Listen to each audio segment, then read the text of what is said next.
இந்த ஓராண்டு நிறைவை நீங்க எப்படி பார்க்குறீங்க? நீங்கள் தூங்கி இருந்தாலும் ஒரு ஆண்டு போகும், விழிச்சிருந்தாலும் ஒரு ஆண்டு போகும். இல்ல அவர் வந்து நான் மக்கள் பிரச்சனையை பேச போறேன், நான் வந்து தனிநபர்கள் தாக்குதலில் வா ஈடுபட போறேன். மேடையில வா, எனக்கு பதில் சொல்லுங்க சார். ஆனா அவர் எப்படி ஓ ஓ ஓன்னு 1.5 மணி நேரம் கத்துறது நீங்க பாத்தீங்கல்ல. ஒருவேளை சீமான் தன்னுடைய எதிரியா கருதாம திமுக தான் என்னுடைய ஒற்றை எதிரி அப்படின்னு பார்க்கலாம். அதுதான் ஆர்எஸ்எஸ் ஓட குறிக்கோள். அந்த வேலையை தான் விஜய் செய்கிறார். He has got one agenda. என்ன நடக்குது அப்படின்னா அவரை இயக்குறாங்க, அவர் இயங்கல். இன்றைக்கு பெரியாரை உள்ளடக்கிய அரசியல தான் விஜய் முன்னெடுக்கிறாரு. எந்த விதத்தில் இருக்கிறாருன்றது தான் கேள்வி. சிலை திறப்பு விழாவா? பெரிய பெரிய ஆட்கள்லாம் சீமானை வளர்த்து விட்டு இப்பொழுது குற்றுகிறது குடைகிறது என்று அழுகிறார்களோ அதே நிலைதான் விஜய்க்கும் நீடிக்கும். இல்ல திமுகவினுடைய ஸ்டைலை பின்பற்றிருக்கார் விஜய். அதாவது சீமானுக்கு பதில் சொல்லக்கூடாது, தனிநபர்கள் தாக்குதலில் ஈடுபடக்கூடாது. சீமான் ஜட்டி கிழிஞ்சு போச்சு, சீமான் ராத்திரி படுக்கையில் ஒண்ணுக்கு போயிட்டாருன்னு சொன்னாதான் தனிநபர் விமர்சனம்.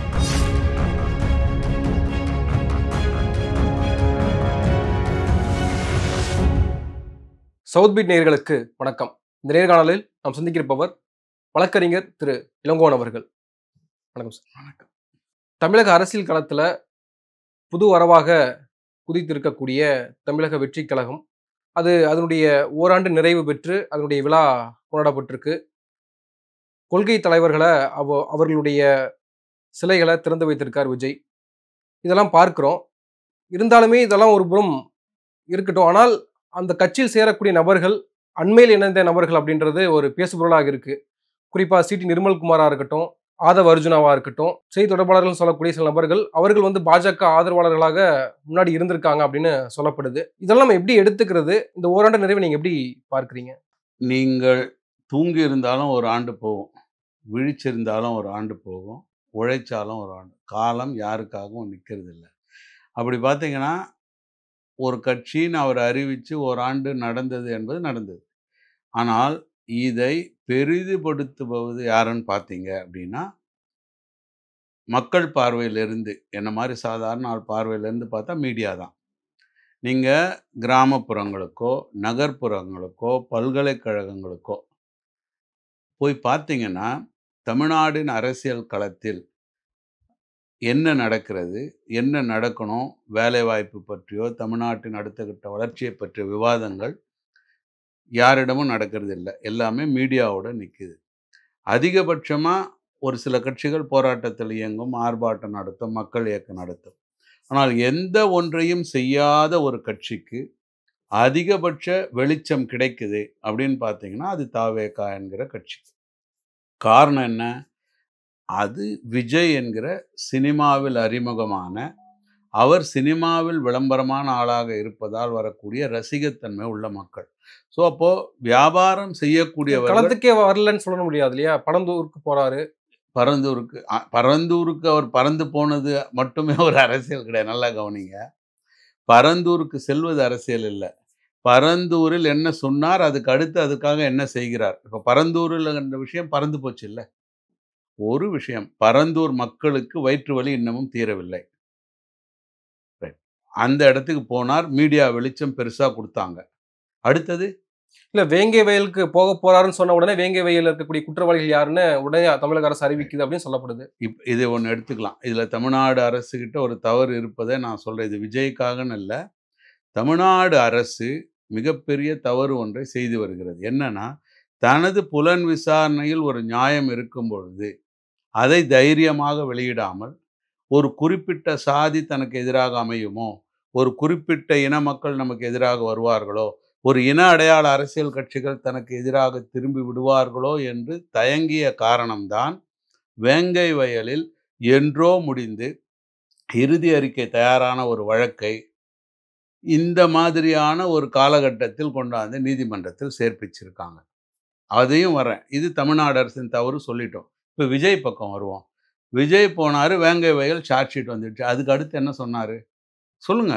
பரந்தூருக்கு அடுத்த கட்டம் என்ன? போக போறதா இருந்தது. ஆனால் பரவாயில்ல, வேங்கை வயல் உங்களுக்கு அக்கறை இருந்ததுங்க, எதுக்கு சார்ஜ் ஷீட் போடலான்னு சொன்னீங்க, முடிஞ்சிடுச்சா? வேங்கை வயலோட உங்களுடைய நிலைப்பாடு என்ன? இந்த இறுதி அறிக்கையை படிச்சிங்களா? இதில் குற்றம் சாட்டப்பட்டவர்கள் உண்மையிலேயே குற்றம் சாட்டப்பட்டவர்களாக இறுதி அறிக்கையின் மூலம் உங்களுக்கு வெளிப்படுதா? காவல்துறையோட புலன் விசாரணை நம்புகிறீர்களா? அல்லது ஒரு குறிப்பிட்ட சாதி அடையாளத்தோடு இயங்கக்கூடிய கட்சிகள் சொல்லுவது போல் தவறு நடந்திருக்கிறதா? போலீஸே நம்பக்கூடாதா? விஜயோட ஸ்டாண்ட் என்ன? தயவுசெய்து அத புரிஞ்சுக்கோங்க. அப்போ என்ன நடக்குது அப்படின்னா, அவர இயக்குறாங்க. அவர் இயங்கல. இப்போ விஜய் எப்படிங்க பிரபலமானாரு? நடிப்பின் மூலமாக. ஆனா அவர யார் இயக்கினது? இயக்குனர்கள். யார் இயக்குறாங்கன்னு நினைக்கிறீங்க? இருங்க.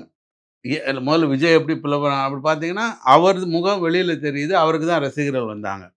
அந்த கதை எழுதினவங்களோ, இயக்குனவங்களோ, வசனகர்த்தாவோ, பாடல் ஆசிரியர்களோ, நடன ஆசிரியர்களோ அரசியல்ல இல்ல. அது போன்று தான் இங்கு விஜயை இயக்குபவர்கள் யார் அப்படின்னா, தமிழ்நாட்டில் ஒரு அரசியலற்ற அரசியலை விரும்பும் சக்திகள். நல்லா கவனிங்க. இந்தியா முழுக்க சுதந்திர இயக்கம் நடந்த பொழுது, சுதந்திரத்திற்கான போராட்டம் நடந்த பொழுது, பல்வேறு விதமான அரசியல் கருத்துகள் இருந்தது. அது இடதுசாரி கருத்தாகவும் இருக்கலாம், வலதுசாரி கருத்தாகவும் இருக்கலாம். 2ம் இல்லாமல் நடுத்தரமான சென்ட்ரல் லெஃப்ட், சென்டர் ரைட் கருத்துன்னு பலவிதமா சொல்லலாம். அப்படிப்பட்ட காலகட்டத்தில் தான் சுதந்திரம் தேவை. சுதந்திரத்துக்கு பிறகு என்கிற கேள்வியும் எழுப்பப்பட்டது. அப்படி எழுப்பப்பட்ட கேள்வியில் ஒன்றுதான் அம்பேத்கர் கேள்வி. சுதந்திரம் வந்துவிடும். வெள்ளையர் சென்று விடுவார்கள். இந்தியாவின் அமைப்பு முறை எப்படி இருக்கும்? தீண்டாமை நீடிக்குமா? சாதிய அடக்குமுறை நீடிக்குமா? அதற்கு பெயர் சுதந்திரமா? இப்படி ஒரு கேள்வி. இதே கேள்வியை தமிழ்நாட்டில பகுத்தறிவு சுயமரியாதை இயக்கத்தை நடத்திய சிங்காரவேலர், ஜீவானந்தம், ஈ.வே. ராமசாமி நாயக்கர், பிற்காலத்தில பெரியார் என்று அன்பால் அழைக்கப்படுகிற, அடையாளப்படுத்தப்படுகிற பெரியார். இவர்கள் செய்து வந்தாங்க. இப்போ இதெல்லாம் சுதந்திரம் தேவை. சுதந்திரம் வந்தால் என்ன நடக்கும் என்று நாட்டை நிர்மாணிக்கிற, கட்டியமைக்கிற அரசியல் போக்கில் வளர்ந்து வந்த இயக்கங்கள். அப்படி பார்த்தீங்கன்னா, வட இந்தியாவை விடவும் தென்னிந்தியாவில் அரசியல் கருத்துக்கள் பெருமளவு மக்கள் மத்தியில் சென்றன. வட இந்தியாவில் அது ஓரளவுக்கு சென்றது எப்போன்னு பார்த்தீங்கன்னா, கன்ஷிராமுடைய இயக்கத்தின் காலகட்டத்தில் தான். அது ஆட்சி அதிகாரத்தையும் எடுத்தது. ஆனால் அந்த இயக்கம் எங்க போய் முடிஞ்சதுன்னு பார்த்தீங்க.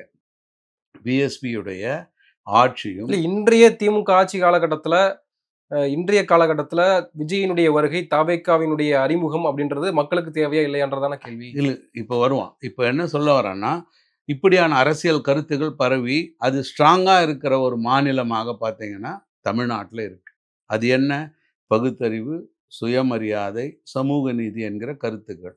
அதை சுருக்கமாக அடையாளப்படுத்துகிற 2 பெயர்னா, பெரியார், அம்பேத்கரியம் அப்படின்னு சொல்லக்கூடிய கருத்துக்கள். இந்த 2யும் ஒருபுறம் சாதி அடையாளத்தோடு பயன்படுத்துறவங்க இருக்காங்க. ஆனா, சாதி அடையாளத்தை மீறிய கருத்தியலா நடத்துறவங்களும் இருக்காங்க. இது தமிழ்நாடு. இப்ப இதனால் யார் பாதிக்கப்படுறாங்க? அப்படின்னு பார்த்தீங்கன்னா, இந்தியாவை குடியரசாக இல்லாமல், ஜனநாயகமாக இல்லாமல், பழமைவாதத்திலேயே ஒரு அதிகார கட்டமைப்பில் இயங்கிச்சு தானே இந்தியா. 56 தேசங்கள் இருந்தாலும், 56 மன்னர்கள் இருந்தாலும், யார் ஆண்டாலும் இந்தியான்னு ஒண்ணு இருந்தது. அத தான் அவங்க சனாதனம்னு சொல்றாங்க. நீ யாருன்னா வா, யாருன்னா போ. என்னது யாருமே அசைக்க முடியாதுன்னு சொல்லி. அது என்ன? அது ஒரு குறிப்பிட்டவர்களுடைய ஆதிக்கம். அந்த ஆதிக்கம் உங்க சிந்தனை ஆதிக்கம். அந்த சிந்தனைக்கு மாற்று சிந்தனை எது வந்தாலும் அழித்து விட வேண்டும்னு அவங்க பண்றது தான் இந்தியாவில் 2டே 2. ஒன்று ஜவஹர்லால் நேரு, இன்னொன்று பெரியார். இந்த 2 பேர தான் அவங்க அழிக்க பார்க்குறாங்க. அந்த ஒரு விஷயம் வரணும்னா என்ன செய்யணும்னா, அரசியல் பேசாத ஒரு அரசியல் வெற்றி வரணும். அதுக்கு தான் ரஜினிகாந்த ட்ரை பண்ணாங்க. ஏன்னா ரஜினிகாந்த எல்லாரும் விரும்புறாங்க. ஏதோ ஒரு காரணத்துக்கு விரும்புறாங்க. அப்ப அவர் வந்தா அவர் பின்னாடி மக்கள் வருவாங்க. இன்றைக்கு பெரியாரை உள்ளடக்கிய அரசியலை தான் விஜய் முன்னெடுக்கிறாரு. எந்த விதத்துல இருக்கிறாருன்றது தான் கேள்வி. சிலை திறப்பு விழாவா?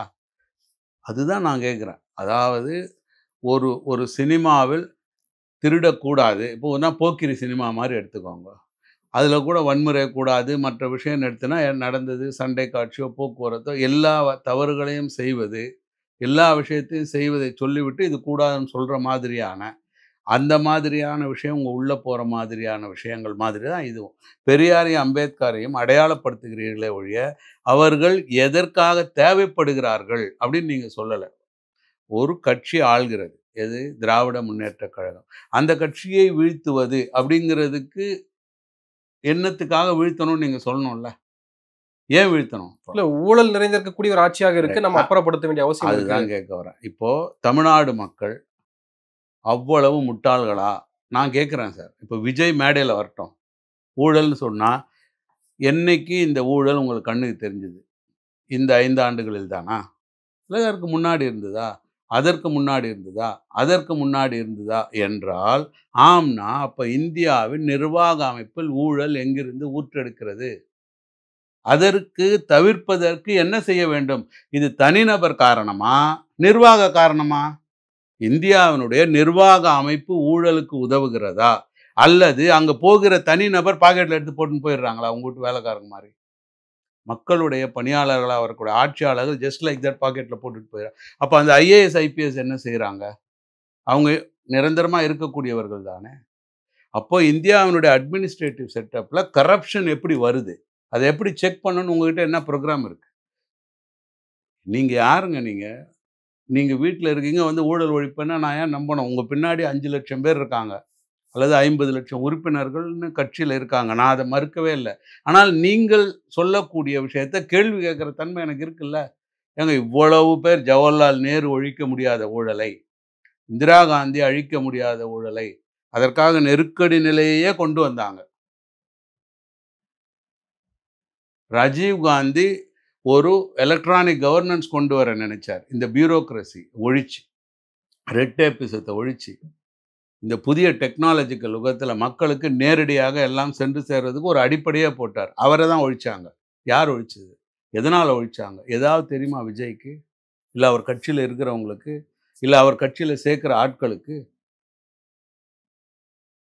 இந்த கேள்விகள் நிஜம். இப்போ திராவிட முன்னேற்றக் கழக ஆட்சி கூடாதுன்னா, கூடாதுன்றது இருக்கலாம். அது மக்களுக்கு பல காரணங்களுக்காக இருக்கலாம். அதற்கு மாற்று நீன்னு நான் எப்படி ஏத்துக்க முடியும்?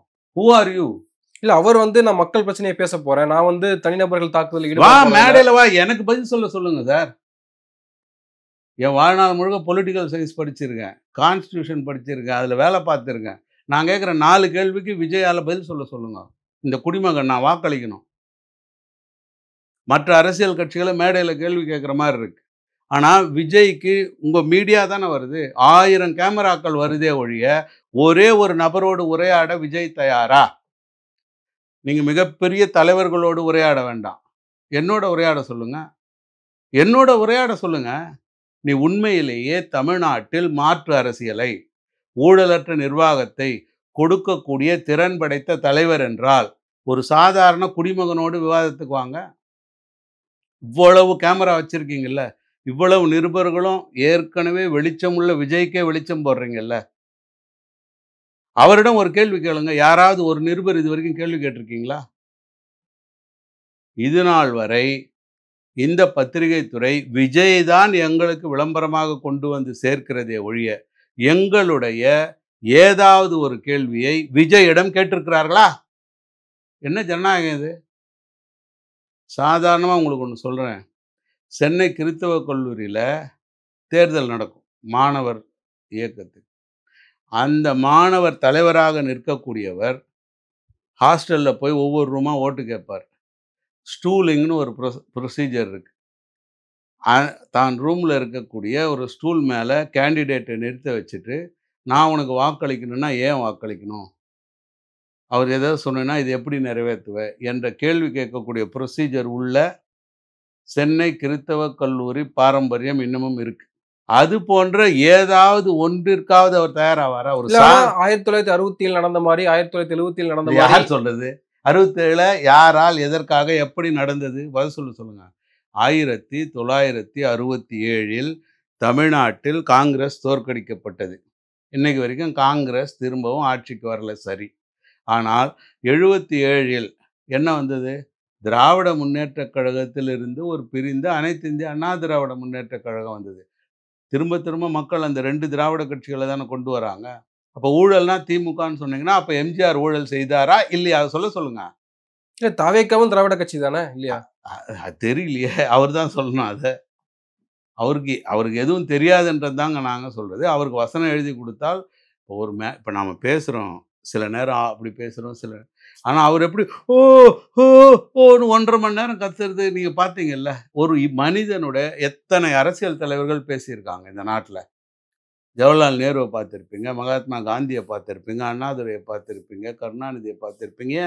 மக்களுடைய இருந்த எம்ஜிஆர் இல்ல சினிமாவில் திமுகவினுடைய ஸ்டைல பின்பற்றிருக்காரு விஜய். அதாவது சீமானுக்கு பதில் சொல்லக்கூடாது, தனிநபர்கள் தாக்குதலில் ஈடுபடக்கூடாது. இப்ப ஸ்டாலின் வந்து சீமான் பேரே சொல்றது இல்ல. சீமான் வந்து ஒரு பகுத்தறிவு, சுயமரியாதை தலைவனை கேவலமாக பேசுகிறார் என்றால், அது சீமானை எதிர்த்த பேச்சு அல்ல. அது பெரியாருடைய கருத்தியலை சிதைப்பவனை சிதைக்கிற பேச்சு. அதற்காக சீமான் ஜட்டி கிழிஞ்சு போச்சு, சீமான் ராத்திரி படுக்கையில் ஒண்ணுக்கு போயிட்டாருன்னு சொன்னாதான் தனிநபர் விமர்சனம். ஆனால் பெரியாரை விமர்சிக்கக்கூடிய அந்த கருத்தியல் எவ்வளவு மோசமானது, ஏன் வருகிறது?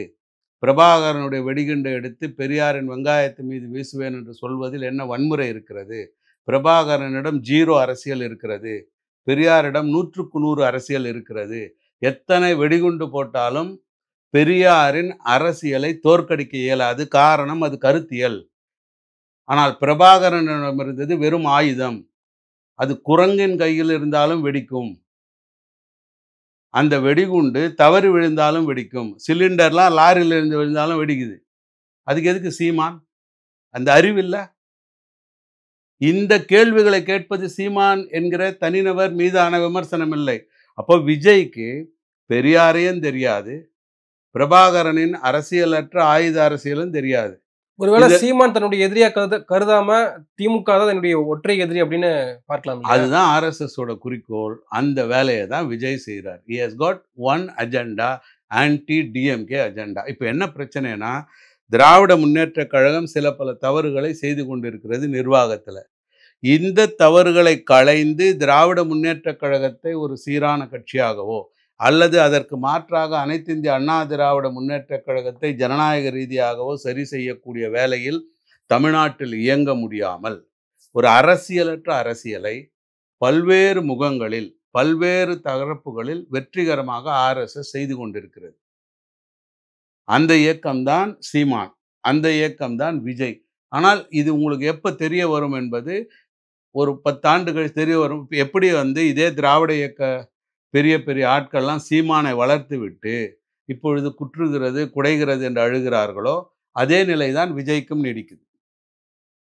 இன்றைக்கு சீமான் இந்த நிலைக்கு வந்து பெரியாரை இழிவு செய்கிறார். பெரியாரை தனிப்பட்ட முறையில் அல்ல, பெரியாருடைய கருத்தியலை சிதைக்கிற விஷயம்.